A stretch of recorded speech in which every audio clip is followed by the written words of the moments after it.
Hello dear student, welcome to my channel SS chemistry. तो आज guys start करने वाले हैं हम बढ़िया सा टॉपिक है डी ब्लॉक एलिमेंट्स या तो फिर ट्रांजिशन मेटल्स। ठीक है, इनका इंट्रोडक्शन देखेंगे। बहुत ही खतरनाक इंट्रोडक्शन आज मैं लेकर आया हूँ। आपने ऐसा इंट्रोडक्शन कभी किसी की वीडियो में देखा नहीं होगा।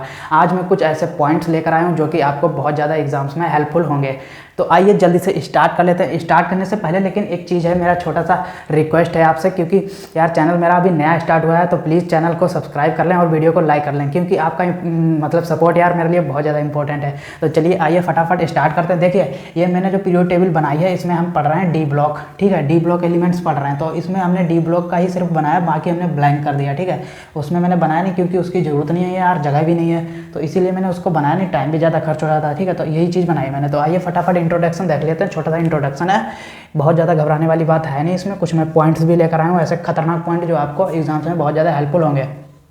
तो इंट्रोडक्शन है इसका, all those elements are called transition metals. ठीक है, इनको ट्रांजिशन मेटल्स भी कहते हैं। ठीक है, those D orbitals in the electronic configuration of the atom और आयन इज इनकम्प्लीट। भाई ट्रांजिशन मेटल्स क्यों कहते हैं इनको? ट्रांजिशन मेटल्स इसलिए कहते हैं क्योंकि इनकी जो outermost d orbital shell है वो इनकम्प्लीट होती है। मतलब जो outermost d orbital shell है वो इनकी इनकम्प्लीट है। ठीक है, इसीलिए इनको ट्रांजिशन मेटल्स कहते हैं।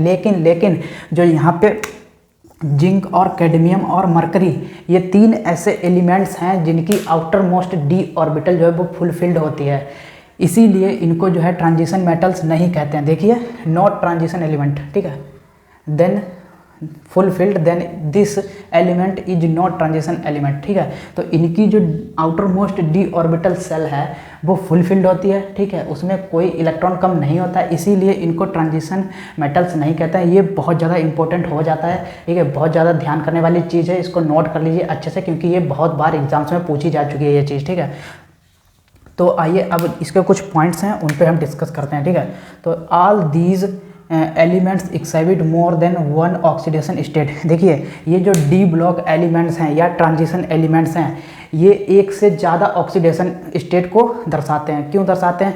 क्योंकि देखिए, इनके डी ऑर्बिटल में टोटल इलेक्ट्रॉन कितने होते हैं? 10 होते हैं।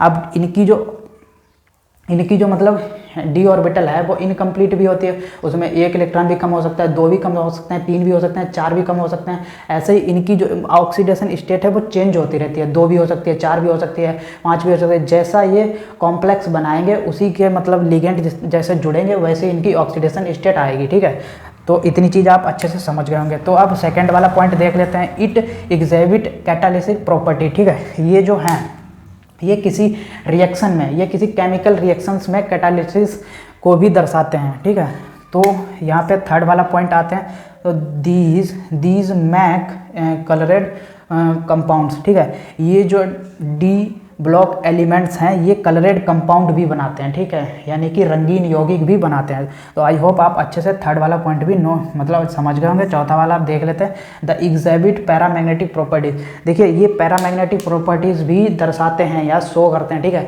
पैरामैग्नेटिक प्रॉपर्टीज क्यों शो करते हैं? क्योंकि इनकी आउटर मोस्ट डी ऑर्बिटल जो है वो इनकम्प्लीट है, उसमें कोई ना कोई इलेक्ट्रॉन जो है वो अनपेयर्ड होगा, इसीलिए ये पैरामैग्नेटिक प्रॉपर्टीज़ को शो करते हैं। तो अच्छी बात है, आप अच्छे से समझ गए हैं।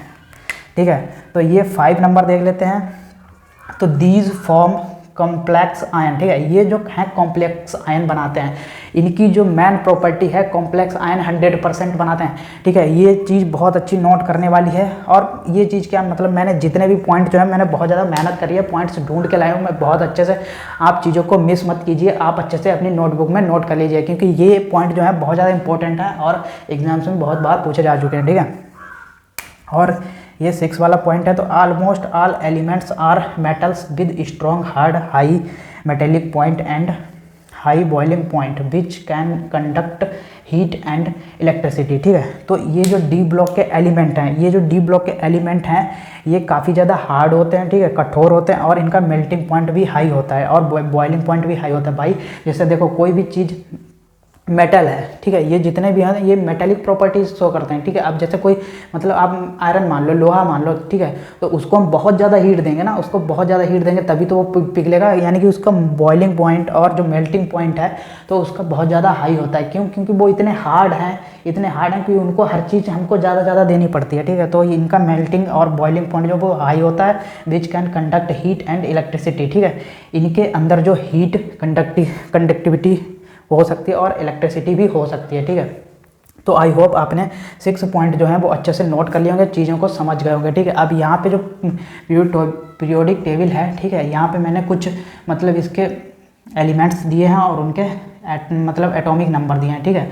तो इनका यूज, अभी वीडियो बहुत लंबा हो जाएगा, इसीलिए मैं मतलब अगले वीडियो में इसका मैं इलेक्ट्रॉनिक कन्फिग्रेशन करूँगा, तो वो वीडियो आप बिल्कुल भी मिस मत कीजिएगा, ठीक है। बहुत ज़्यादा ज़रूरी हो जाता है इसका इलेक्ट्रॉनिक कन्फिग्रेशन, ठीक है। तो आई होप आप अच्छे से इसका इंट्रोडक्शन समझ गए होंगे, ठीक है। तो वीडियो अच्छा लगा लाइक कीजिए और चैनल को सब्सक्राइब कर लीजिए। मिलते हैं नेक्स्ट वीडियो में, ठीक है। Bye bye.